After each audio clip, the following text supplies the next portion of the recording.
success is going to equate to self-confidence and self-acceptance.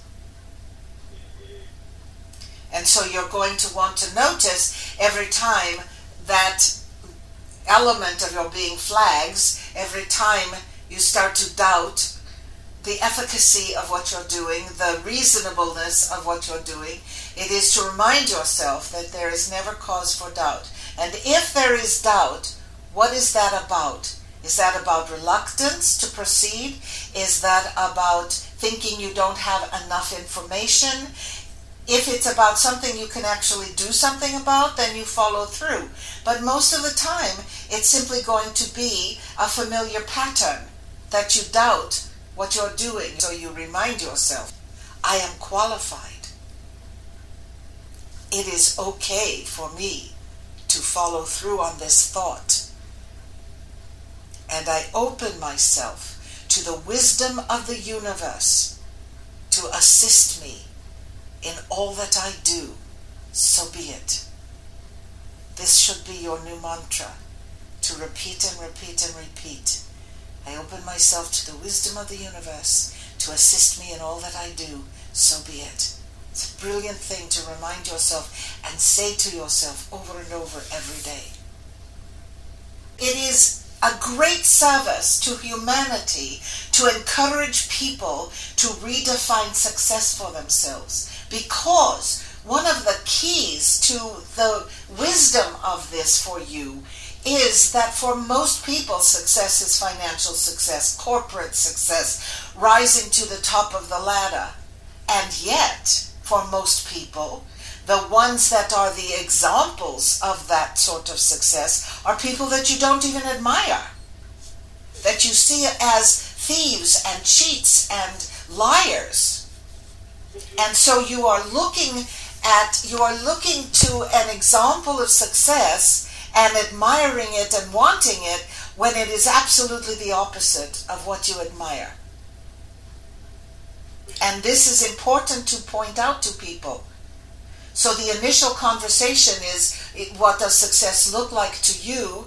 Is, well, financial well-being, being a multimillionaire, being at the top of my game at all times. And then you say to them, well, who are examples of that? And then you say to them, and what do you think about that person, as a leader, as a corporate giant, or whatever comes up in your developing the training? That is the progression of questions that you allow them time to write about, consider about, come back and dialogue about, so that you can be very clear that for most people, the examples of success that they hold in their minds are people they don't admire. And why would you want that for yourself? Do you understand? You start with you. Absolutely. This is a universal issue. This is the paradox, the dichotomy, the conflict in most people about success, which is why most of them don't achieve it, because they don't really want that sort of success.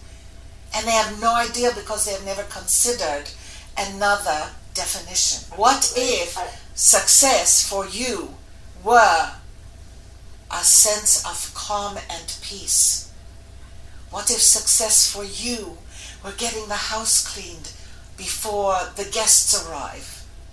What if success in this particular moment was about telling the truth?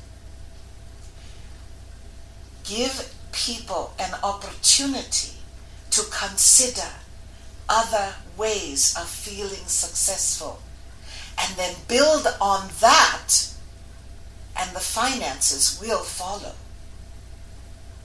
You've got to start with success in general, because for most people, you included, success is so intertwined with money that you've got to be able to, first of all, separate the concept of success from the concept of money in order to be able to get to your success, your idea of success.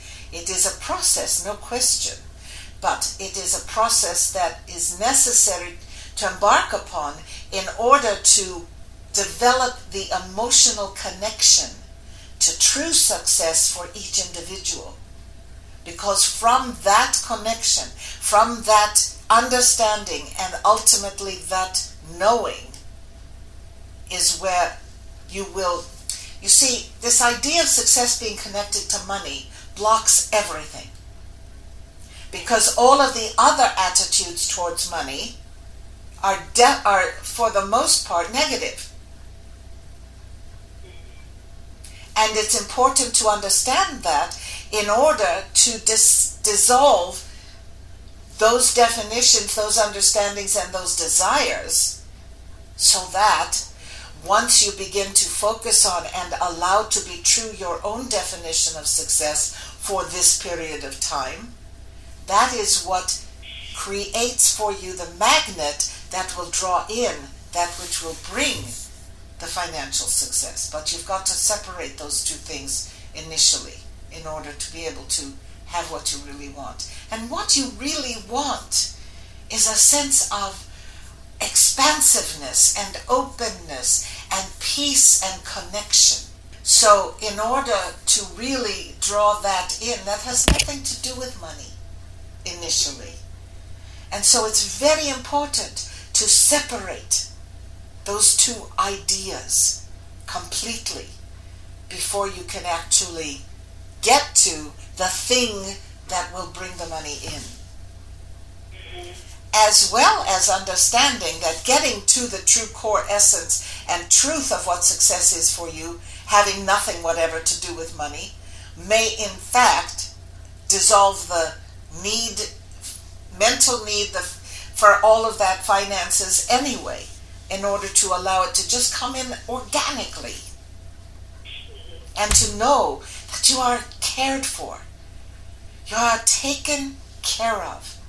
Your needs are met.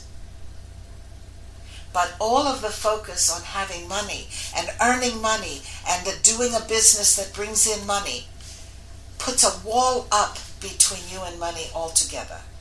Because it's all attached to and connected to things that you don't admire and don't want. So it's a big job that can be done in little tiny increments that will get you where you absolutely want to be, at peace. And open to the abundance of universal awareness and connection. Now you've just got to begin to convince yourself that it's all doable. All right then. Bless yourself every day. Know that you are a blessed, divine creation of universal wisdom. The highest wisdom available. That is what you are. So go be it.